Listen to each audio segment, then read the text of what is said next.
Hello, everyone. Welcome back to the Facerocker Podcast, episode 43. I am your co-host, Dolly, joined by Benji Dolly, my brother. First and foremost, also our podcast producer. Benji's usually sitting in the corner right over there. We don't have a camera on him just yet, but we're going to get that taken care of real soon. Mom always said I have a face for radio, so doing that for you guys. Maybe this is true. But you're on camera today, Benj. So here we are introducing Facerocker Podcast, episode 43. If you guys haven't noticed, we record these live reads separate from the episodes themselves. We're recording this right now. This is Wednesday morning. Yep. And we're gonna cut this in and then upload this tomorrow. You're gonna be listening to this a day from now, Thursday. Yep. But we recorded this, about a month ago, right? Yeah, the guest came in about a month ago. It was, I believe, the day after the Xbox One launch party, correct? Oh, that's right. I remember coming back from the Xbox One launch party. Our guest was there as well. Today, we are joined by the very talented, very beautiful Jessica Chobot. She's the host of Nerdist News and also of IGN fame. Yeah, that's right. You would remember her from IGN. She now records Nerdist News, like, right beneath us. Actually, right underneath their our set feet. is just beneath our podcast booth. That's how we were able to steal her away from her very busy duties over at Nerdist and get her to come in and talk about her new game. She's now a video game writer. Yeah, she's been writing Daylight, survival horror. If you guys are into survival horror Yeah. games, this one's really rad. You're going to enjoy this conversation today. But we get into all sorts of like hostful conversations and just all game stuff. I mean, she's a true gamer, so you guys pretty much She's just get legit. to sit around and just talk games. She's more of a with gamer this than girl. I am. Yeah. She's schooled us for sure. She knows her stuff. But That's Freddie gets to nerd out. yeah. So we're going to get right to the podcast in just a second, but I got to do my sponsor thing. Yep. I know you guys don't like the, some of you don't like the sponsor thing. Some of you don't care. And, for not caring, I appreciate that. Yeah. Hey, thanks. But look, we put these podcasts out for free, Benji, his labor putting this podcast together costs money. These mics cost money. There's a guy behind the scenes. We got Alex recording and mixing, and we got Ben who edits and posts everything. It's a whole machine to put these together and put them up for you for free every single week. So it really helps when we get sponsors to come in and kick us a little bit of dough to keep the machine going, so to speak. So today we're really proud to present Squarespace. Yep, squarespace.com. Squarespace is the all-in-one platform that makes it easy to build your own custom website, portfolio, or online store. You're an editor, you're a director, you're a music producer, you're whatever, you're a creator, right? Everyone's a creator in the 21st century, and you got to get yourself out there. You need a website, but you don't know where to start. I wouldn't know where to start. I would have no clue. You could learn CSS, I presume, but that's got to be impossible. Again, I would have no clue. So go to squarespace.com where it's all drag and drop. They got a lot of really easy to use templates and whatnot, and you don't have to spend any money today. You build the website that you like. If you love it and then you decide to keep it, then you pay. So there's no credit card required to sign up. And if you guys go there and use the promo code RocketJump, you get 10% off your first purchase. And monthly rates start at, I believe, only $8 a month. So it's incredibly cheap. Yeah. You guys can have your own website as easy as 1, 2, 3. And that's brought to you by squarespace.com. Use that promo code RocketJump. Yes. One last bit of housekeeping. Don't forget to check us out on iTunes. Subscribe on iTunes. Subscribe. It really helps the podcast. That's how these sponsors track podcast metrics and so on and so forth. So it makes it easier, again, for us to put these casts together and get them out there for you and keep them free to the public. So without further ado, Facerocker Podcast, episode 43, with our guest, Jessica Chobot.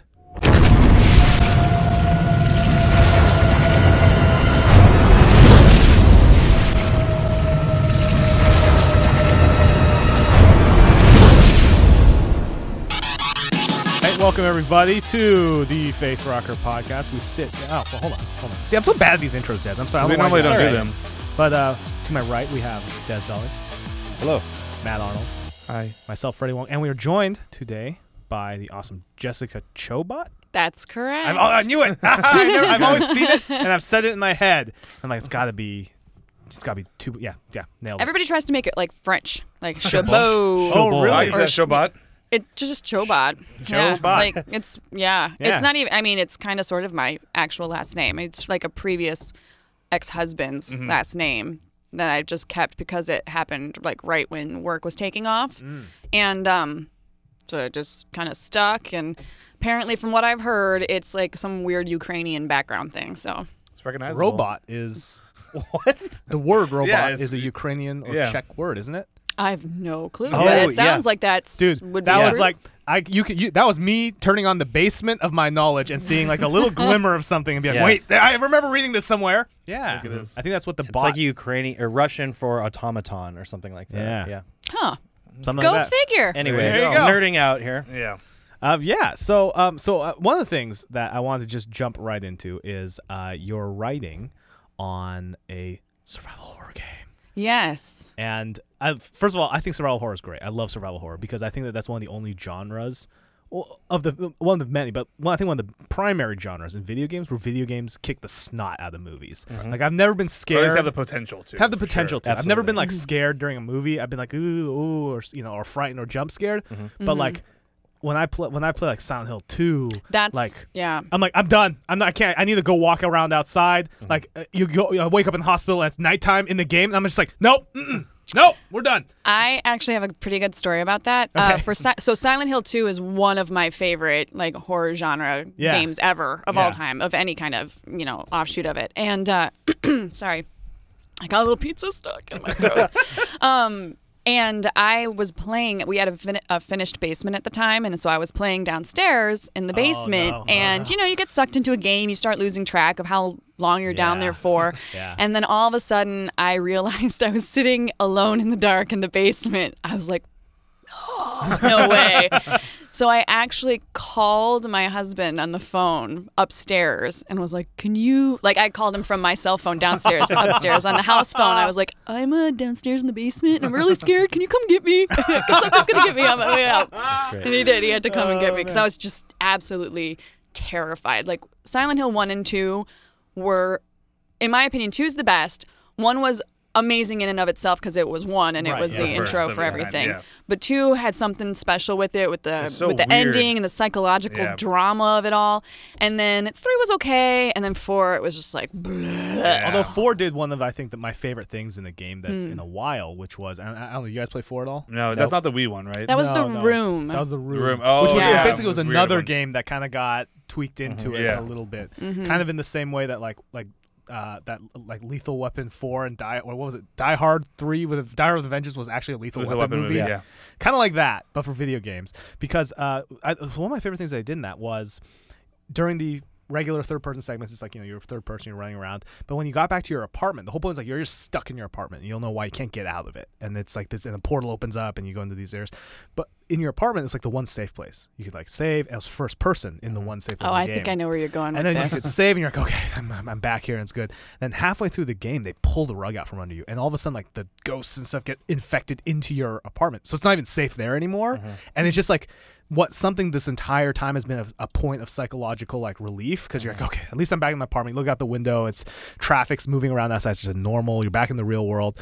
They take that away from you, and it's Great. really distressing because it was for for that whole game. It's like the one thing you could look forward to. Be like, okay, but as soon as I get to the apartment, I can save. I can take a breather here. But then it's like from that point, I was like, no more breathers. Well, see, and that's the thing. I thought the concept was great. Like, I Yes. really thought Yeah, they could yeah, have yeah. gone somewhere really, really good with it. But unfortunately, the thing, and you can tell me if you agree or disagree, but the thing that really kind of bummed me out about it and kind of made it like the beginning of the downhill slope for that series yeah. was that one, the levels that you did visit were the stereotypical same level that you Yes, yeah. always visit, which is like an orphanage, the Yeah, subway yeah. system, blah blah blah blah blah. So that was one thing, but it wasn't too bad. But then you ended up actually having to go back there Yeah. and all those same Yeah, levels all backtrack over all the again. levels. The Yes. whole, if I remember Horrible, correctly, the horrible, whole horrible. thing, and you're just like, oh god, I have to do this all again. What for? Yeah, and so it's the that most. It's threw the you horrible. off. Yeah, That's like so- the least scary thing. No, The only yeah. game that pulled it off, I don't know if did you play Eternal Darkness? I did not. Ooh, but Eternal they, Darkness they did is- a thing where they would do the same areas, but it's different time periods.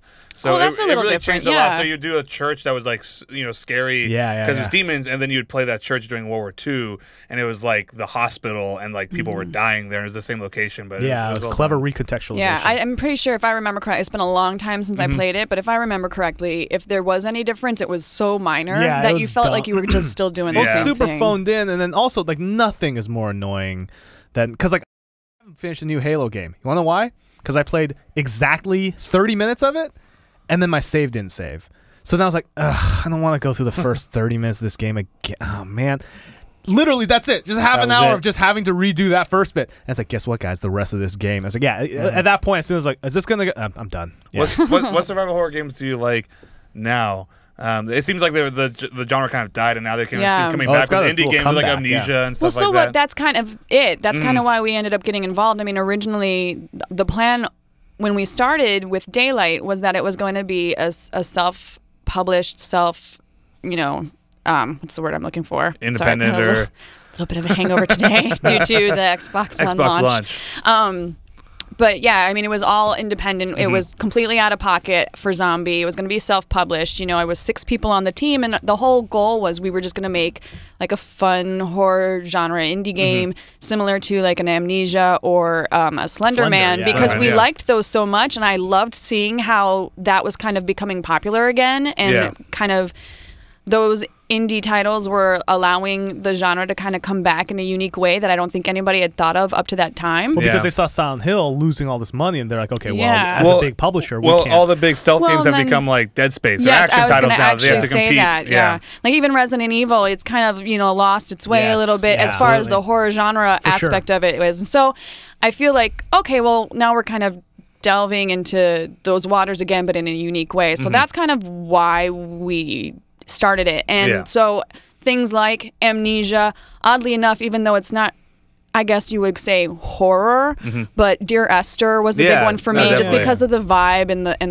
the surroundings and that feeling that you got while you're playing it. Atmospheric storytelling, which is good for horror rather than Perfect. So that one, Silent Hill 2, obviously, and Silent Hill 1, huge inspirations just from my personal past.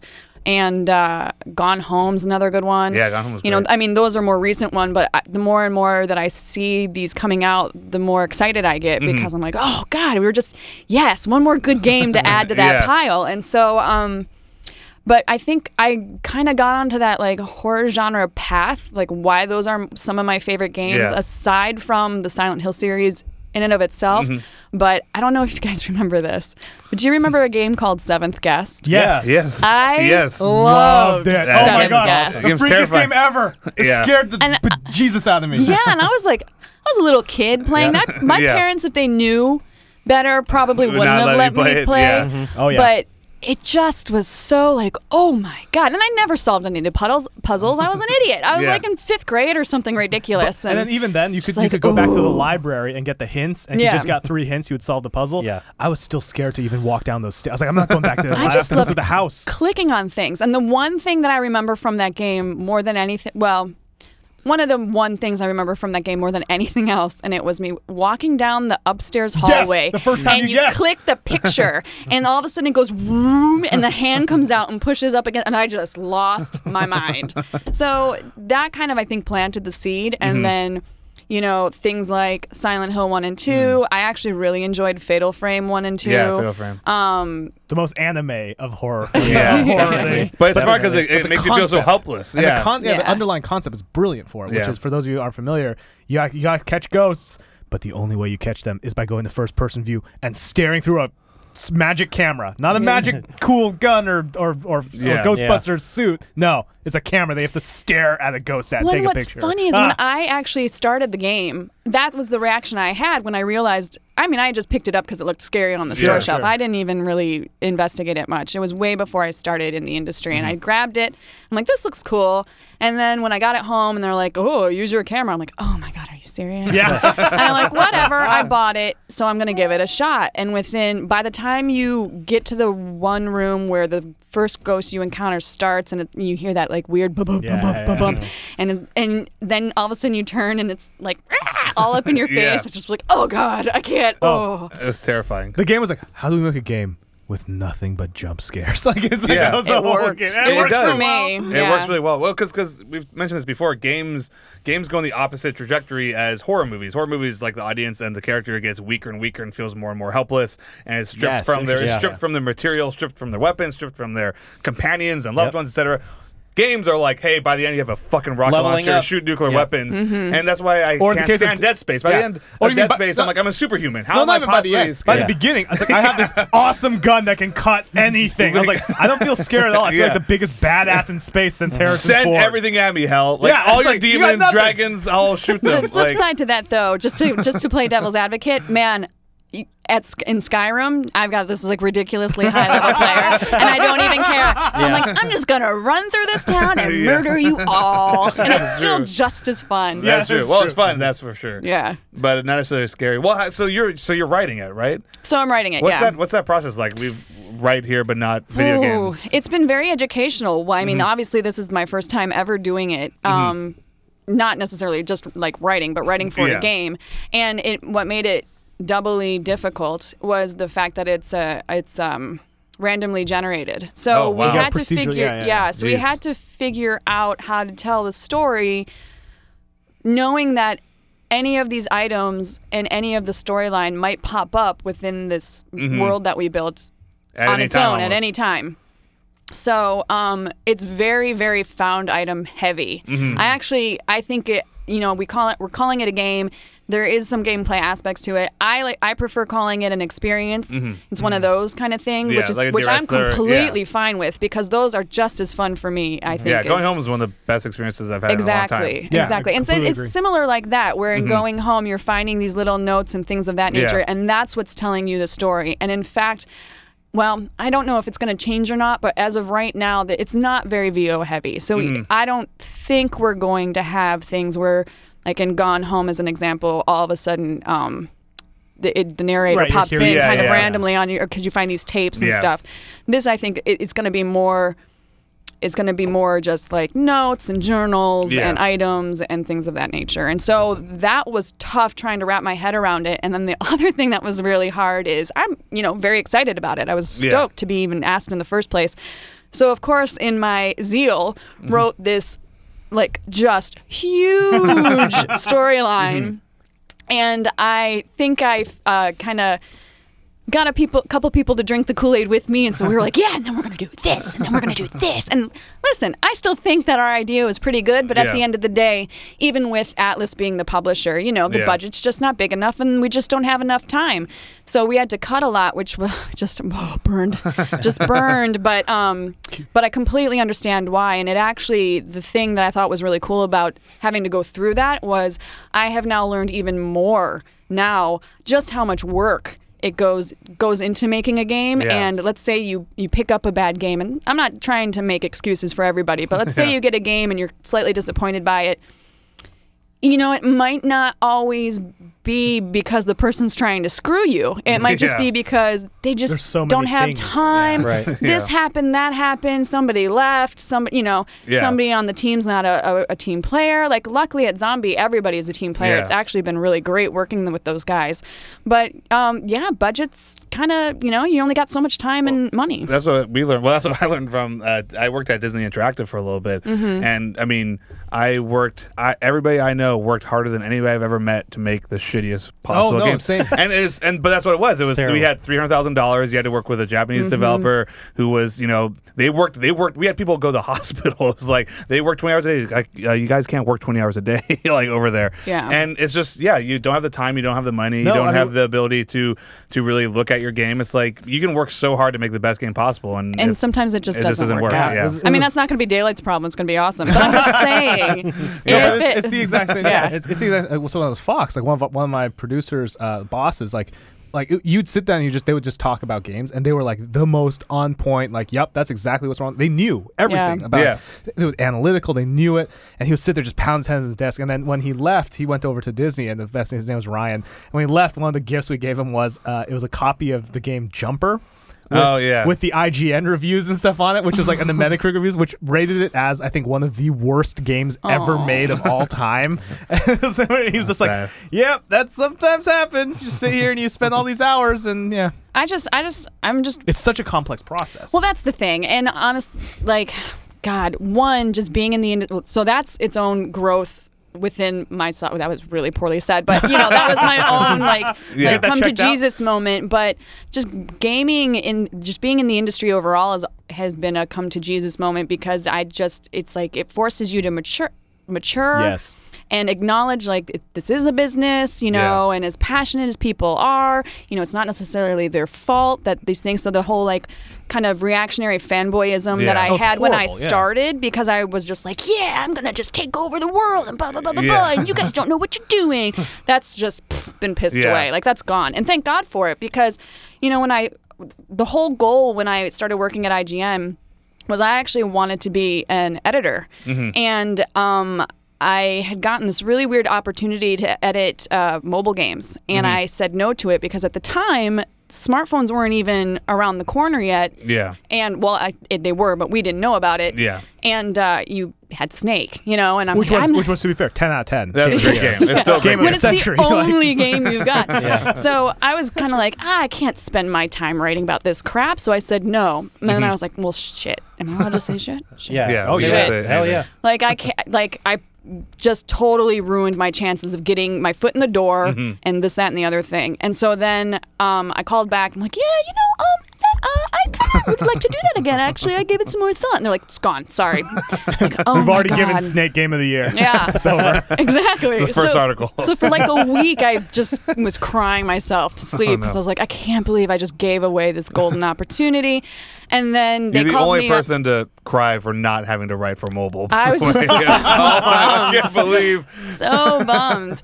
And then, I just was thinking, you know what? I'll do mobile for a couple of years. I'll snake my way into somewhere else. That's why it's such a cultural milestone. It works its way into every conversation, guys. Well, and then they end up calling me back for a different department. Called me back and were like, "Do you want to host?" And I've got a point that I'll get to. Do you want to host? I'm like, absolutely, totally hate being on camera. I'm like, absolutely. I moved out. I started doing it. I sucked. I had this horrible Michigan accent. I had no idea what I was doing. It's also harder than you think, right? When you way first started. harder. Yeah. Way now harder. it's I get it because I've had enough You've been doing it. experience. But at the time, it was just earth-shatteringly It's difficult. definitely one of those things that people look at and they're like, I could do that. It's like, no, you can't. Well, yeah, they say hard. Ryan Seacrest always it's like, dude, that guy, it's a hard You job have no to be idea a how good difficult host. that is. Yeah, it's tough, and it was because there's a variety of reasons. Needless to say, and I was always like, I didn't think, because it was so hard in the beginning, I was so nervous, and I had said yes just to get that chance back.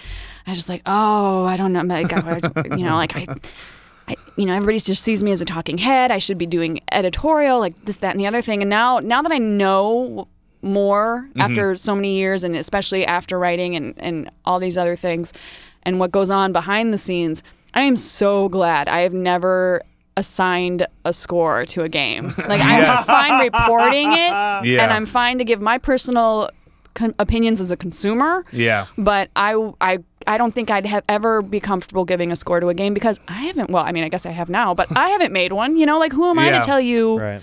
Or the reasons that you missed your kid's birthday because you were coding till 2 a.m. that your shit's wrong. Yeah. So, that's been the silver lining to that. You also started sort of learning, clown. because definitely, I was on the IGN forums and stuff, and I would be in the Nintendo case like, why the hell doesn't the sequel have this feature? But just put it in. And once you start, now I'm the opposite. Whenever I read people say something, I'm like, are you fucking you can't just put it in? What do you mean just put it in? That's a whole thing that they didn't do because they don't. Ding ding ding. Yeah. Oh, now it's running. Yeah. Why do we have to pay for DLC? Well, it's just because there's people who work and it costs money to make it. It's just mind blowing to me. But I would have been like that 10 years ago. And there's also a certain attitude I think that you see, and it's just something I think new with what you get online, which is there's so much information that's instantly available to you. There's this weird attitude of it's like you see yourself as this paragon of knowledge, and you see everyone else in whatever industry, politics, gaming, whatever, as you're like, why don't they just do that? It's so clear to me.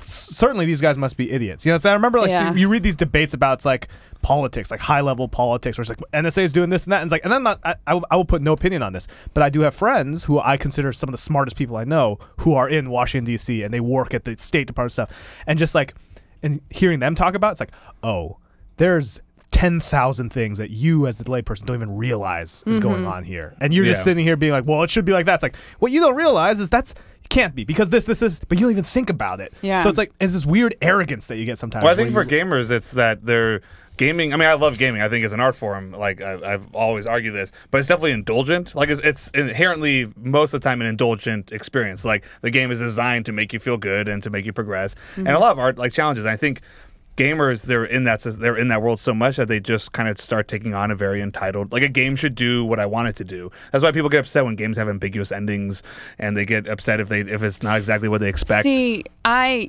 agree with you, and I think that you can't have your cake and eat it too. It has to be, if you want to see games as art, which is perfectly fine if that's the route you want to go down, but then as art, you can have your own interpretation of it, but what you're going to get is what the artist gives you. Yeah. And you can like or dislike it just fine, but you can't expect the artist to change it because of what you want, because you might be disappointed. People don't say, hey, Scorsese, change the end of your movie. I didn't like it. It's like Mass Effect 3, I didn't like your ending. Well, too bad. I made the game. Like, that's my ending. Yeah, that's what I chose to do. I paid for it. It's like, guess what? You pay for other things too. You know, in my opinion, that's the risk of the consumer. You choose to be part of that storyline.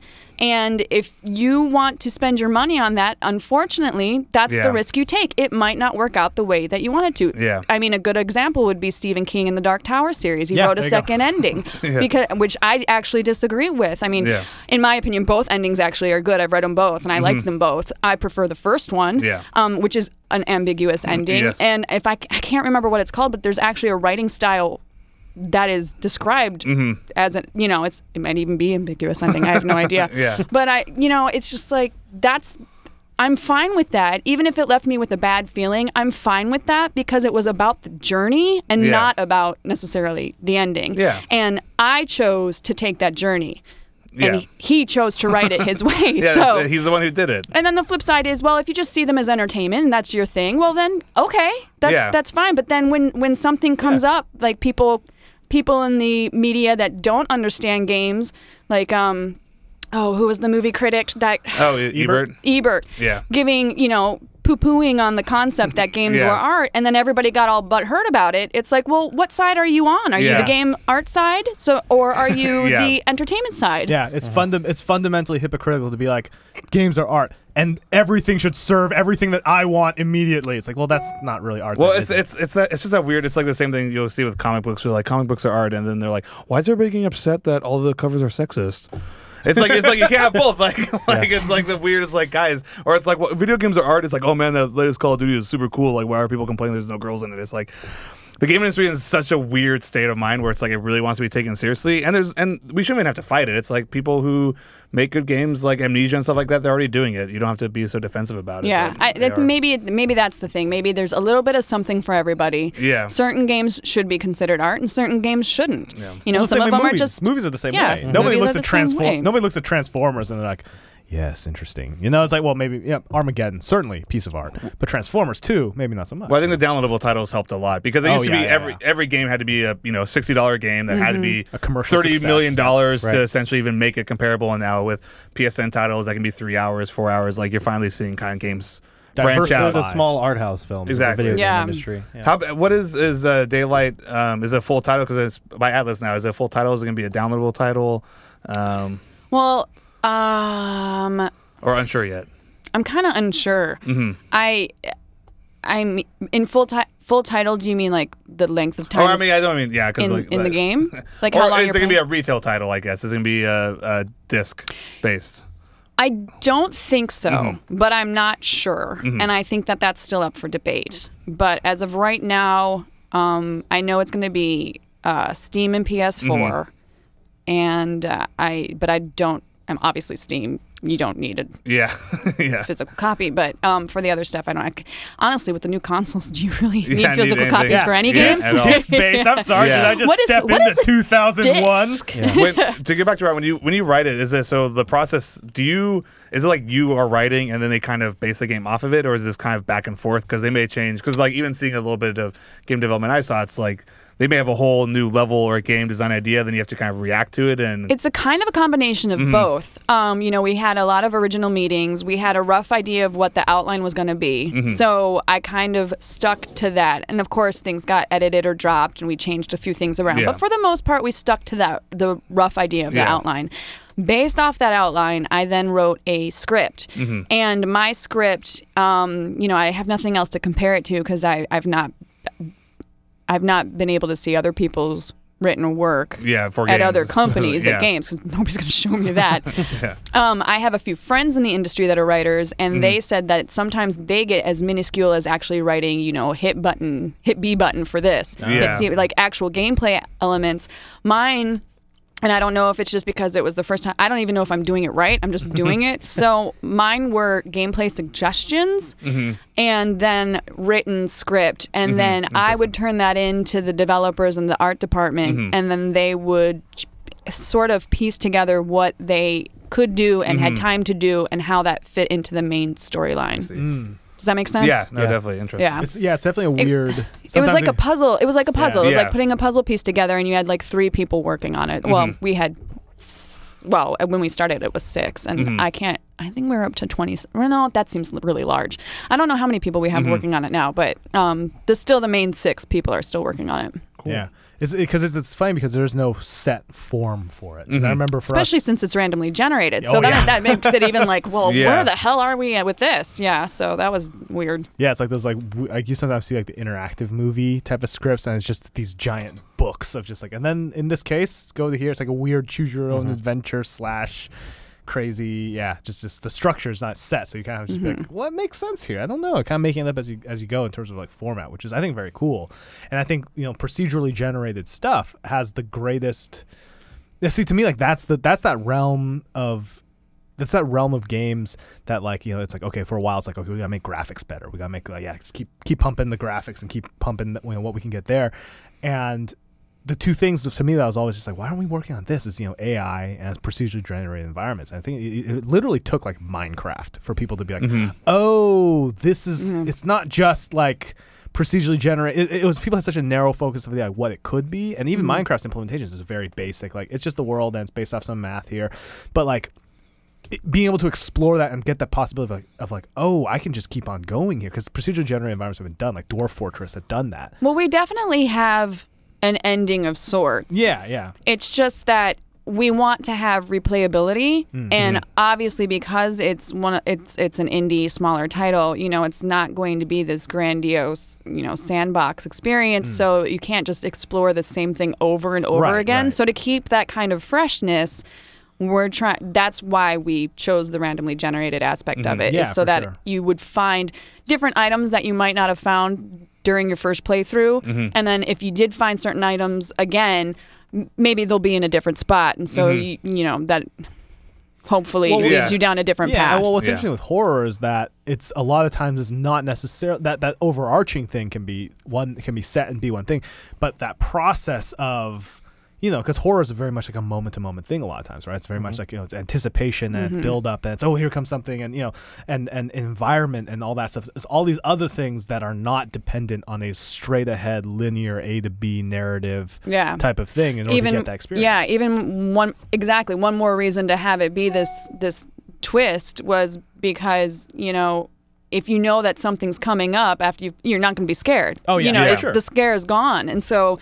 It's just, we just hope that it kind of pumps some extra blood into the title so that people feel like they've got a good, solid experience. It's also from nice, it. like if like Freddie's playing it, I'm playing it, and you can't anticipate too much. Be like, oh, like did this happen? Did you do that? When you got to that one. Do you know what I'm talking about? That? Yeah, right. Yeah, or even like that game, or even like if you're gonna check game FAQs, it would be different. Like you couldn't you couldn't know ahead of time everything that's gonna happen. Like it feels more random. And when you take that was actually something we thought about. Like if people start uploading their experience like on YouTube, like they did with like Slenderman and stuff like that, we don't want to ruin those scares or that storyline for somebody that maybe stumbles upon that video but hasn't played the game.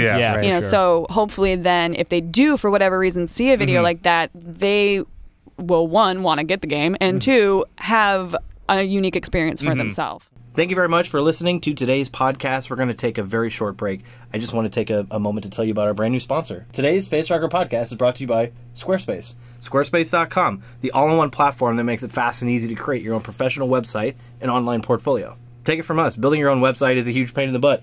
It took us forever to build RocketJump. It's a very difficult task, especially if you're an artsy-fartsy creative type that doesn't know how to code. Use the offer code RocketJump, sign up for a free trial, and you get 10% off your first purchase. These guys are great. It's all drag and drop, fully customizable. You can link your site right to your Facebook and Twitter profiles.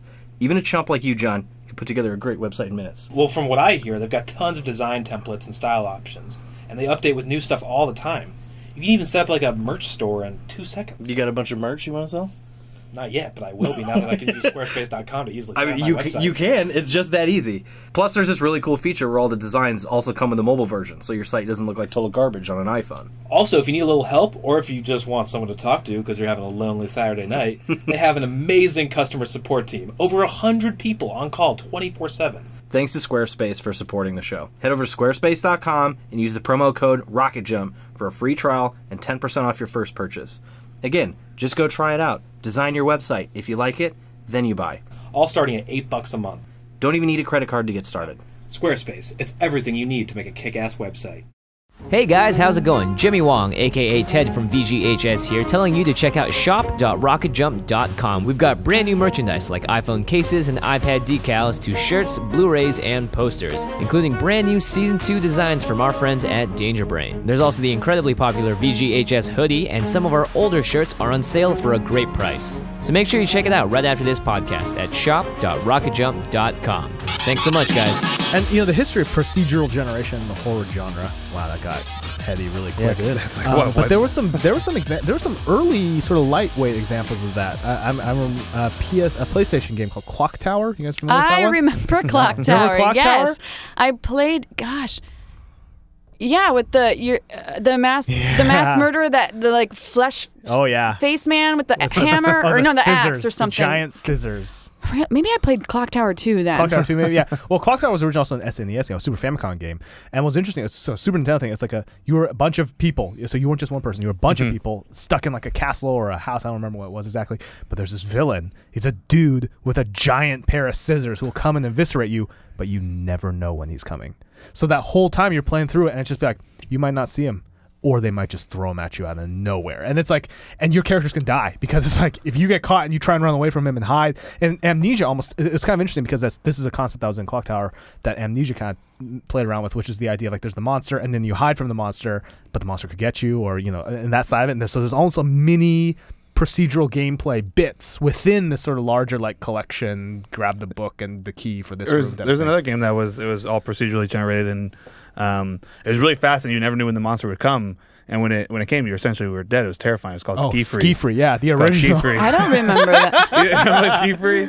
You were downhill ski. You just went down a hill on skis, and then a Yeti would come and end the game. Seriously? Yeah, but you never knew when it was coming. It wasn't a scary game, but like this little monster would come running down the hill. Well, Matt, you know that you can outrun the Yeti. It's super hard. No, you can't forever. We were watching a YouTube video of like a guy who's done it the longest, and it's really impressive how long he gets away from the Yeti. Anyways.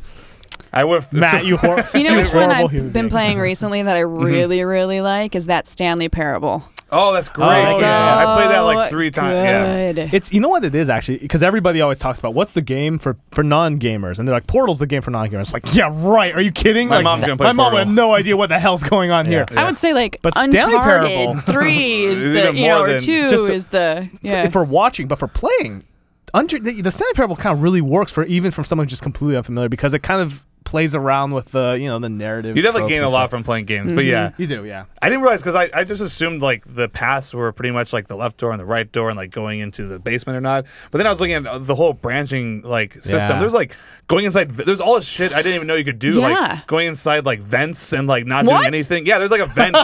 Yeah, you should look at the whole branch. There's like so many more choices than I thought. So I've been in that game. streaming it on Twitch, because I wanted to grab my own Twitch handle before eventually the merging will happen, and it shows up on Xbox and somebody snags it, like, haha, you bitch, I got your thing. So I snagged it. Plus I just kind of, I just wanted to be doing it for a while. So needless to say, point is, playing it, thought like I was doing it right, which I guess you are doing it right. There's no wrong way to play the Stanley Parable. But then all of a sudden, the commenters were like, "You can jump down onto that walkway," and I'm like, "What?" And then there's like 3 or 5 more hours of gameplay that I never even knew existed. I'm like, "Oh my god, yeah, this is it's amazing. I need to go, and that ending, just so that game's great. I freaking. I love got that one game. good ending.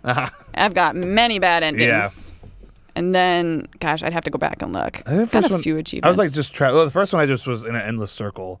I went down the basement where that car is. And I just went endless circle, and then it turns into like space and stuff. But I think the second time I played it, I escaped. I just kept not doing what they told me to do, and then you get to escape. That's a life lesson, man. Yeah, Take that home man. with you. God, just run with it. But then it's like it's not even that good of an ending because like you just realize all of existence is like a lie.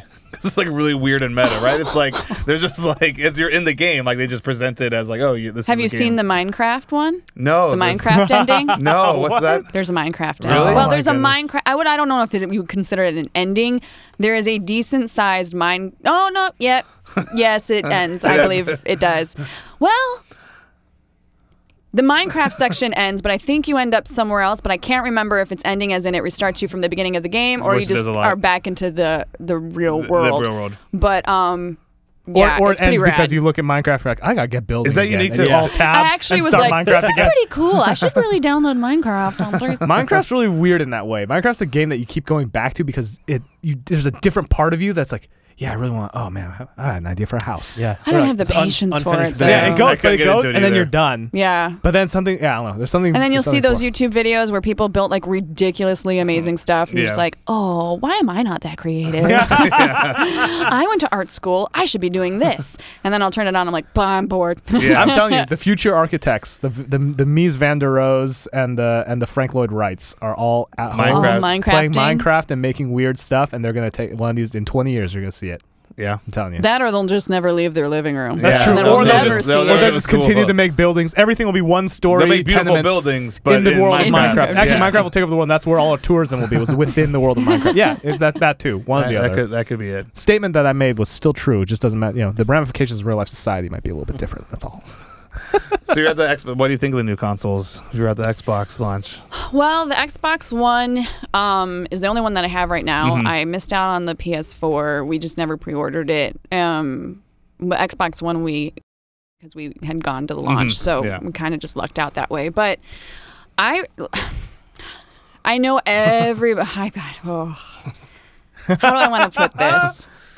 Straight and to the point. So I have no problem with the Xbox One. I have no problem with the PS4. Yeah. I think it really totally depends on like your personal choice. Do you want a primarily gaming system Yeah. or do you want a more of an entertainment system?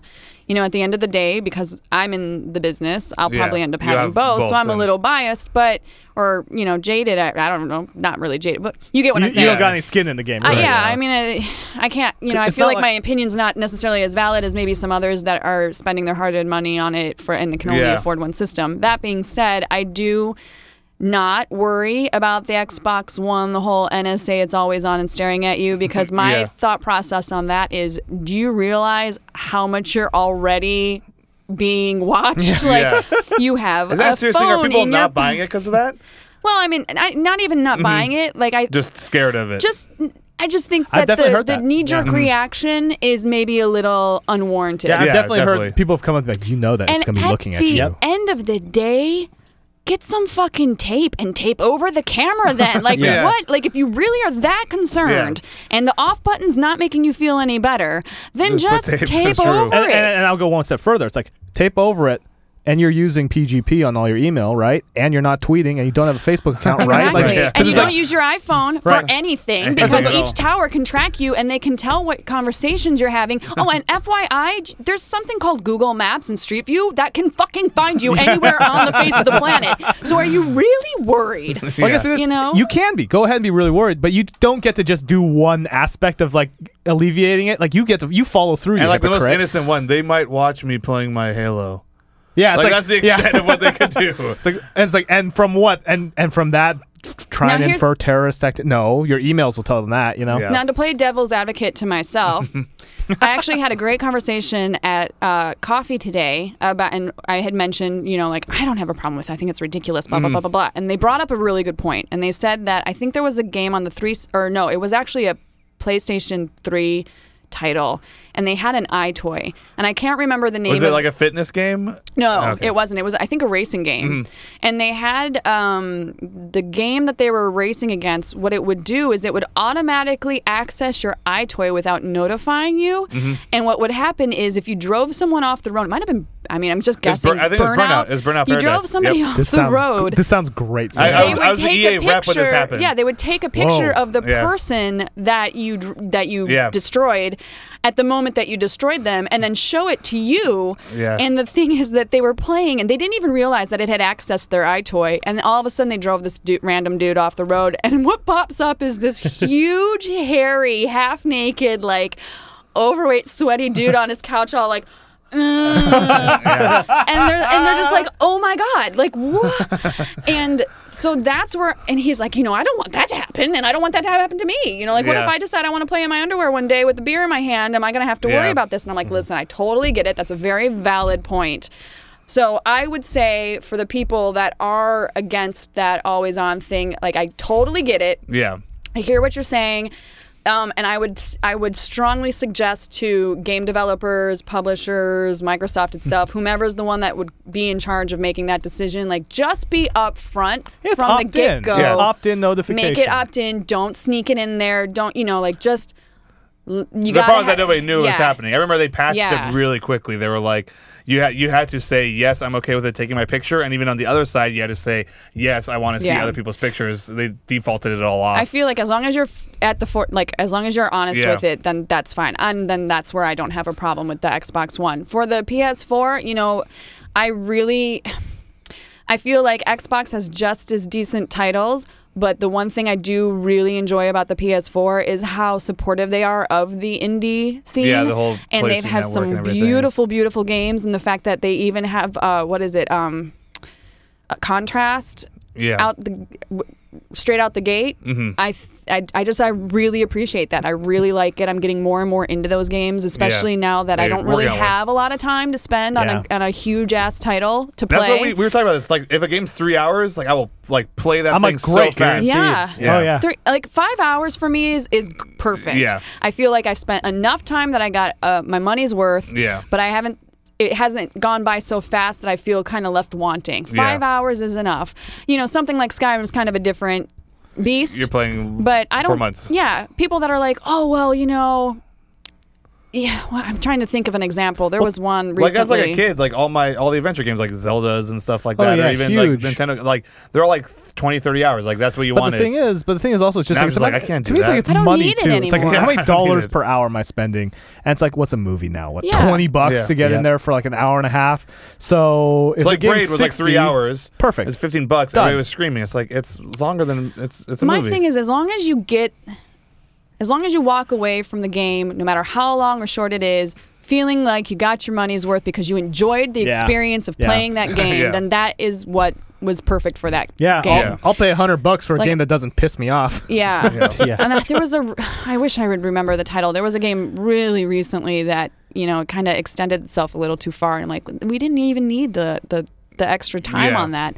And people still complained that it was too Yeah. short. And I was like, what are you talking about? It could have been like an hour shorter. Yeah. Yeah, But- that's always actually Most been people my just play experience. games is the too. problem. Well, and also that's been my experience too. Is So, like, like- games could always be a little shorter. I mean, there's always it's always like, yeah, okay, It's hard for me to finish a game now. yeah. I don't finish very many. This is sad. Yeah. Yeah. I remember as a kinda- kid, and I loved video games. I played them all the time. Now I You're don't like, you anymore. had to You get to know, the end. Be honest, though. I mean, I'll be honest. Not be honest. I mean, I'll be honest. Even then, as a kid, I very rarely finished games because I was a kid and I was Yeah. doing other stuff Other as a cool kid. stuff yeah. to do. I Not was me. like Played video games. doing stuff. I was yeah. very proud that I finished Super Mario Brothers 2, though. That was the one I actually Whoa. finished it. It took me forever, Oh, I which never- made it even more important when I finished it because technically the system belonged to my brother because it was in his room. So he was like a total a-hole about it and like, you can't play, that's in my room. Blah, blah, blah, blah, blah. So I kind of had to sneak it on the sly. I remember finishing it running downstairs crying and being like, I did it. I did it. And my mom's like, did what? Did what? And I was like, so happy. I'm like, I finished Super Mario Brothers 2. And she's like, huh? I'm like, you don't understand me. And 2 had the trippy, weird dream ending too, right? It is weird. Yeah, and the desert and like going down in the vase. Oh gosh. And that was like one of the worst ones too, because you'd start going, you'd get the rhythm, and you're like, yeah, I'm gonna do it, and all of a sudden you wham, you like run into a wall, and like, no. Yeah, it's a heavy game, Yeah. man. It's a tough one for Were your kids. parents supportive of playing video games when you were young, or was that like? Because Well, kinda. yeah. They were. I feel like now people are like my parents. They are now, and I feel like most parents understand it now. But I think we're in the time period where like it was still a little weird for your kids to be playing games. Yeah. No. Go they outside, were- bicycle. Yeah, we got that bike. So we started with Atari 2600, and then slowly over time, we were always a couple years behind, but eventually we got like NES, SNES, and it was always Nintendo consoles. We never had Sega or anything like that. And when Sony came out, we didn't have any PlayStation stuff. I think, in fact, the last system that my parents got us as like a Christmas present or something was like the N64, and I was in college at the time.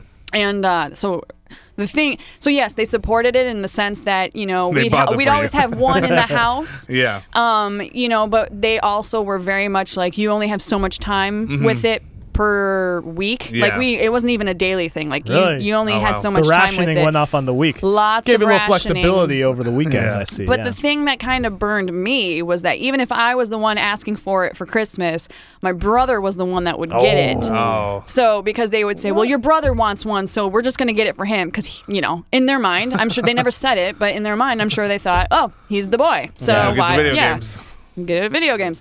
So so they were, but they weren't. Yeah. And, you know, more power to them. Looking back on it now, that was probably the best course to take. Yeah. Although I do still am like, what the hell? The fact that they always bought it for my brother and Yeah. not me, and have made that point abundantly clear now that I'm older and actually working and making Yeah. a career out of video game the video game industry. Yeah. Well, that's the weird thing on the holidays is that my little cousins will come up and they're like, Matt, like, or like they all have strict times, like they only play an hour like a week or something. And my man. uncles and aunts, they all like, well, no, they love me, but they all hate me because they'll be like, Matt, how many video games do you play, Matt? And I have to, I'm like, and I'll be honest, I'll be like, I'm sorry, uncles. It's like, I played all day. That's my life, baby. And now it's my career, and I'm doing fine. Like, it's all good. And they're like, oh, man. Oh, no, that's Why my are you favorite. saying That's my that? favorite thing because my dad I'm was not like, "What are you I'm doing?" not gonna lie to your kids. Oh, that was my It's favorite true. thing. That's what Because happened. my dad would be like, go outside, you know, go outside or something, and he'd be like, "What are you doing?" He's like, this is poison. This video game is gonna be poison. For you. You can't make any money from doing this. I was like, wrong, Dad. Yeah, Guess what? I think all of us in this business have that moment where we're like, I can't wait to make this phone call. And you call up, you're like, hey, guess what? I'm totally being successful right now playing video games. And I will say, And it feels good. It Oh, yeah. does. I'm all about revenge, no matter how long it takes, and Or I petty, will wait. we'll do it. I am Yeah. so petty. Yeah, absolutely. And I will That's say awesome. though, the one thing that I kind of actually I don't regret not playing video games. Let me sort of make that clear. What I mean is like the memories from my childhood though, I forget everything about video games during that time period. I actually have an opposite story. Really? Okay. So my dad used to travel a lot because he was a salesman at the time for whatever company he was working for, and so we never saw him. We never saw him. I think he'd be home 1 week out of every month. So that's the time that we had with him. And it was so, I think what got me into gaming in the first place and what even got me interested is because we had the Atari, he would actually play like pinball with us. Oh. Like, you know, and I'm 7. So it was like a big deal that Dad, who I didn't really see very often, not only took the time to hang out with us in the first place, but hang out with us doing something that we thought was cool. Not that what the parents, like, we're going to drag you to a museum or, you know, we're going to take you to the library. Yeah. It was like, you know what? I'm going to watch some cartoons with you and I'm going to sit and play some video games with you, kid. And that was just like, whoa. Like, Yeah, that's awesome. My dad thinks that my stuff is really rad. And so, yes, rad. It was 1980 something. And so that kind of, I think, that's where my big, Interesting, yeah. like, happy Yeah. family young memory For comes video from. games. Yeah. I remember my dad, he didn't really care one way or the other, but we were obsessed with Ocarina of Time. It was like the best game of all time. That's my favorite, dude. My favorite game. There you go, best game. So you got the new Zelda for today? Yes, I do. There you go. That's what I'm doing after this. But I was like, we were like, Dad, you have to play Ocarina of Time. He never played any games with us, and it was like a kind of a good bonding moment. My dad was like, yeah, I'll play with you guys.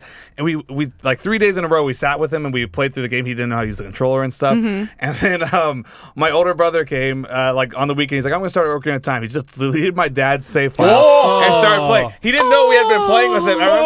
I remember the moment so vividly where that is such a dick move. Well, he didn't know. He just because he saw 3 hearts. But here's the thing. He does know, because you know what? You just don't ever delete somebody else's save without asking. If it ain't yours. Well, to be fair, there's 3 brothers, and it's like I always had the top file because I played the most games, and my younger brother at the bottom because he was younger than me, and then Jeff, he wouldn't play many games, but if he did, he had the 3rd one, and he just saw 3 stars. All right, I'm going to say this. Did your dad replace Link's name with his own name? He did. All right, so it's been called, and you need to ask. That's true. That You're is right. bullshit. He did it on purpose.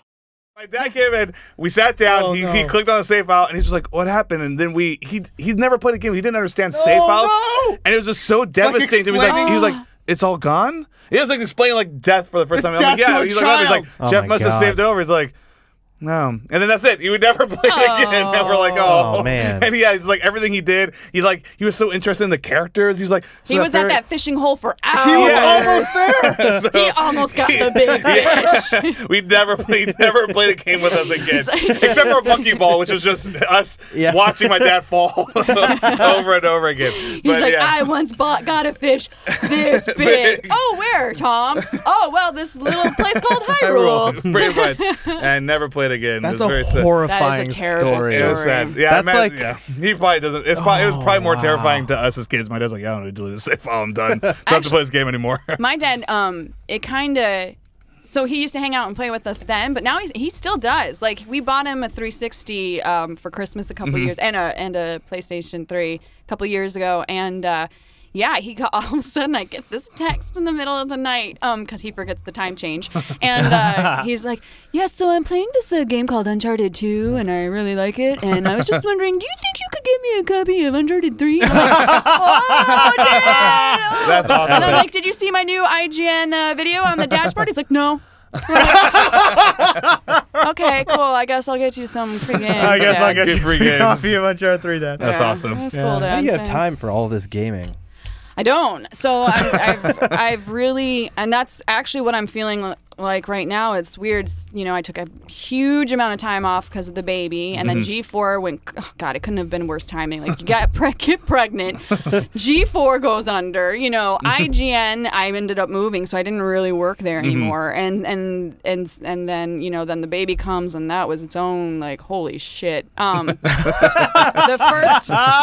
ultimate video game. The first 4 months with kids, man, they're awesome, but they're hard. You said awesome, but your eyes just turned dead. Like Vietnam vet, just like they're awesome. 1,000 yards turned dead.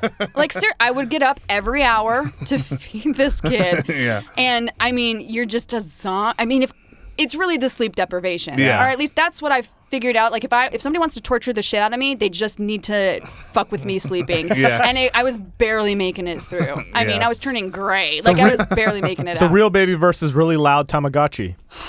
Well, it's about the same. It's about the same, Very actually.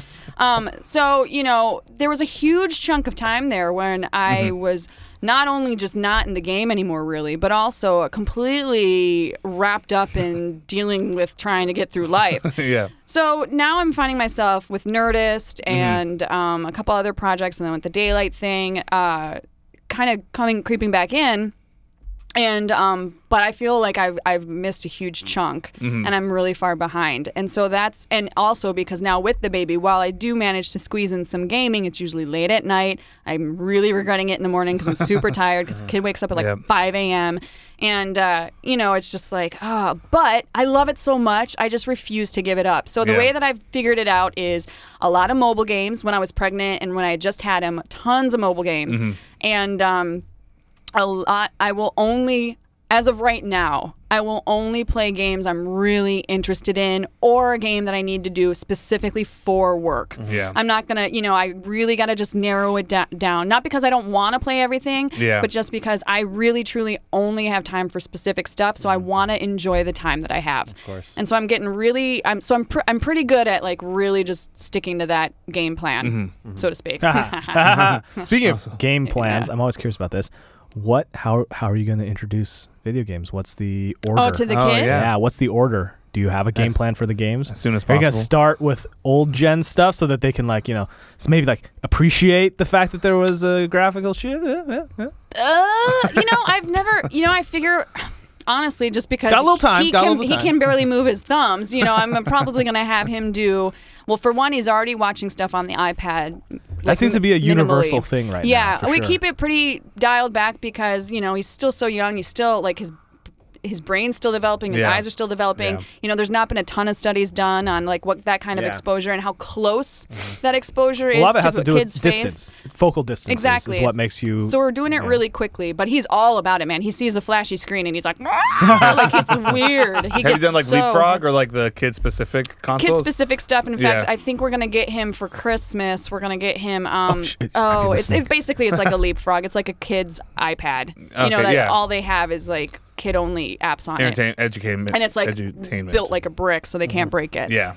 Spill your apple juice on it. All but good. we'll probably save I could the use one of those. Wii U that we have, and he'll probably start there. Ooh, interesting. Yeah, Okay. and some Connect games that are kids-based, and then go from there. I mean, but I'm definitely going to be watching him, not only with parental controls are going to happen at my house. He will only be able to buy games that he's legally of age to buy. And I will be tracking all of his comments and what he visits on the internet. I'm going to install a key tracker You'll on be the his NSA computer. for him. Oh, absolutely. Yeah. Fuck with that. He has no idea. And that's the thing. That's what drives me nuts, too, when I hear parents complain about how video game, U.S. in general, video games are the things that are destroying our kids and this, that, and the other thing. It's no, what's destroying our kids and why they're acting this way is because you as a parent are not taking the time to educate yourself on technology that is not going to go away anytime soon because you're either scared of it or you're lazy. And neither of those are good excuses. There's parental controls on the systems themselves. Then you need to have a license to even buy the games, and all the games are rated age appropriate. For you to be uneducated and not have any idea what it is that your kid is doing is complete and utter bullshit. It's true. Well, there's a lot of excuses where it's always well, they're at school, they're going to see that stuff anyways. But my parents, I'm not, but both my parents are very Christian, and my dad even wanted to be a priest. And there was never an attitude of they're going to hear this at school. I'd be I know my kid's going to hear this stuff at school. I know he's going to watch radar movies. I know he's going to find porn. He's a kid. Yeah. But he can find it there, not at your house. Exactly. And he contextualized it. It wouldn't be in the house, and then he'd be look, he'd discuss it. He wouldn't just ignore it and then just be well, they're going to, Well, the thing is, parents don't like to be blamed, though, which fair enough. But here's the I interesting understand. Listen, I have got a new appreciation of how tough it is and how hard it is. I get it. But at the same time, you can't be lackadaisical and just use these as excuses because you don't want to take the time out of your busy schedule to do it. Hey, everybody's busy, but unfortunately, you shouldn't have had the kid if you didn't have the time to raise them. So survival horror, what's the first one? Survival horror? I was going to ask Zelda. I was going to ask Zelda. I was going to be the first, if your kid had to play Zelda right now, what would you introduce them to? Oh, right now, probably Ocarina. I mean, it really is my favorite. Yeah. And the other ones were so hard. If he wanted if he just wanted to just screw around because he just wants to see this thing run on the TV, then I would do one of the older ones. Makes sense. But if he actually wants to play through something and attempt to finish it, I probably would introduce him to Ocarina. Yeah. Awesome. Cool. Yeah. Holding off on survival horror for the moment. I mean, he's pretty young, so. Cool. So yeah. Well, what else you got going on here? Let's throw some plugs around. Yeah. Nerdist News, That's right, which is huge. We're just starting with it, so we're still growing. But I think that the people that we're working with, a lot of them are just Nerdist.com, people, but also some of them are G4 people that have joined Nerdist, and so it's a great accumulation of talent, and I think it's just going to keep getting better and better. And I also really like it because instead of me just being that quick talking head in front of a prompter thing, I get a little bit more personality into it. So for me, it's a lot of fun. So there's that. Then there's obviously Daylight, which I don't think that a release date has been announced, but I'm pretty sure it's going to be very quickly in 2014. Okay. So not too far off. And then, you know, I do my own Twitch TV thing, which has absolutely no rhyme or reason to it yet because I just started and barely anybody's on there. But I'm learning the program, and I try to do at least once a week. Awesome. Usually it's me drinking wine and getting hammered, and then we play some games and do a little Q&A at the end because I'm just drunk, so why not? And then I'm trying to think, you know, and then everything else is just Twitter. All right. Where can we find you? Where can we find you on Twitter? So Twitter is Jessica_Chobot, Chobot, and yeah. And where and when can everyone see Nerdist News? So Nerdist News, thank you. That was thank you for that. I should have been able to remember to do that. So Nerdist News is every Monday, Wednesday, and Friday, roughly around 3 or 4, depending on how long the episodes are, because then you got to upload it and edit it and all that stuff. But roughly around 3 or 4 o'clock each day, and you can find that either on Nerdist.com or YouTube. /Nerdist. Right? /Nerdist, yeah. All right. Cool. Awesome. Well, thank you so much for coming. By. Thanks for guys. with us. Anytime. I'm right next door. So just hit me up. I might come over for pizza. There you go. Anytime. We got so much pizza here, guys. I don't even know. It's like a pizza dream house over here. Woo! We'll get some right now. Thanks, Jessica.